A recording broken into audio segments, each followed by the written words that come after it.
Ciência e fé. A gente tende a pensar nelas como duas coisas que não se misturam, né? Mas e se elas estiverem contando a mesma história? É exatamente essa a ideia que a gente vai explorar, mergulhando nos argumentos do audiolivro Anjos e Demônios de Hernani Santos. A ideia central aqui é bem ousada, sabe? E se a gente pensar que as descobertas da ciência moderna e os textos bíblicos antigos, na verdade, não estão brigando? E se eles estiverem falando sobre as mesmas coisas, só que, assim, de jeitos diferentes? Então, vamos começar por essa ideia de harmonia. O primeiro passo que o autor dá é tentar conectar o maior evento da ciência com o ato mais essencial da fé. E a tese central dele é essa, olha que forte. A voz de Deus, aquela que a gente lê na Bíblia, é o Big Bang, que a ciência descreve. É uma afirmação bem ousada, né? E é a base de todo o resto. Bora ver como ele tenta construir essa ponte entre dois mundos que parecem tão distantes. Certo, então vamos lá, vamos começar do começo mesmo, do princípio de tudo. A proposta aqui é quase como se a gente pudesse ouvir a criação do universo.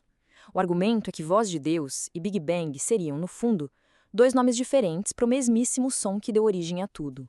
Bom, antes de mais nada, vamos só dar uma recapitulada rápida no que a ciência diz, né?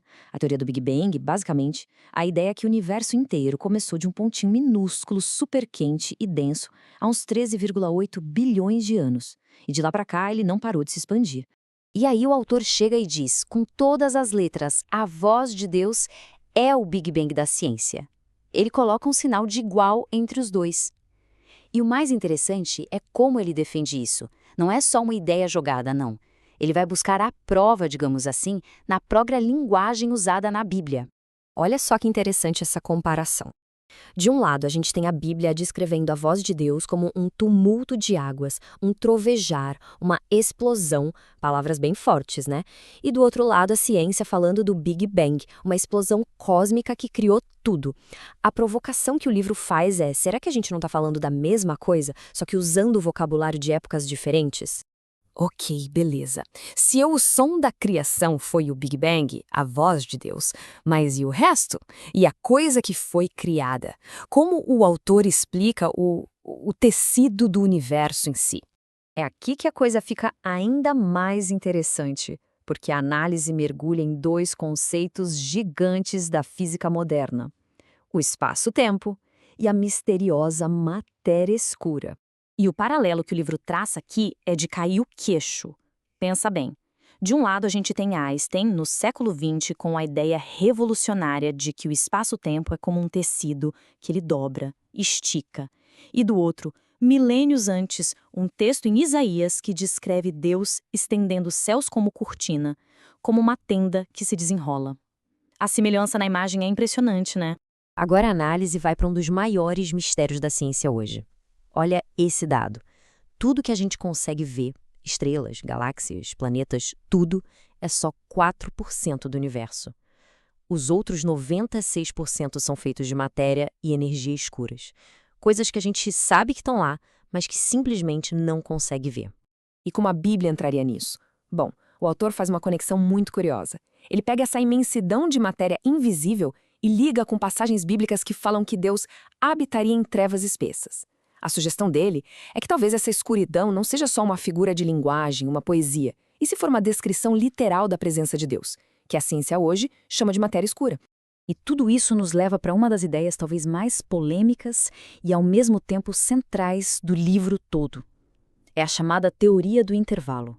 A ideia de que existia uma Terra muito antes da nossa, uma Terra antes de Adão.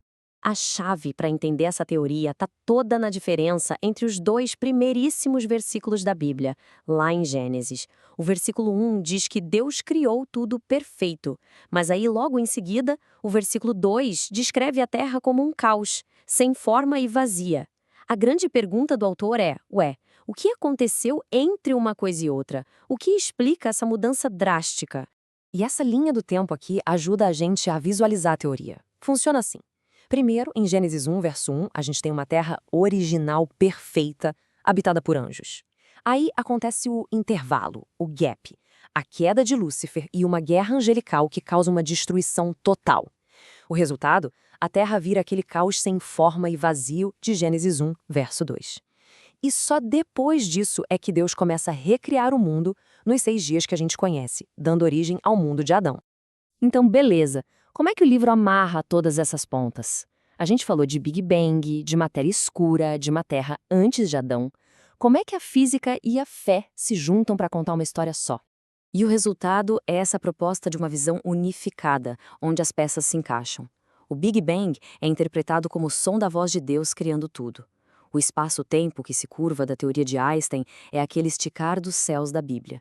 A matéria escura seria a prova da presença misteriosa de Deus.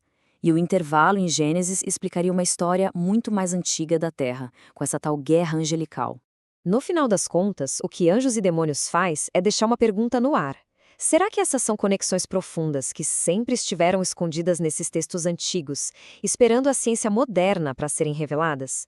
Ou será que isso é só a nossa mente, que é incrível em achar padrões, tentando conectar pontos que não têm nada a ver, buscando uma harmonia onde talvez só exista o acaso? A resposta, no fim, talvez dependa muito da perspectiva de cada um.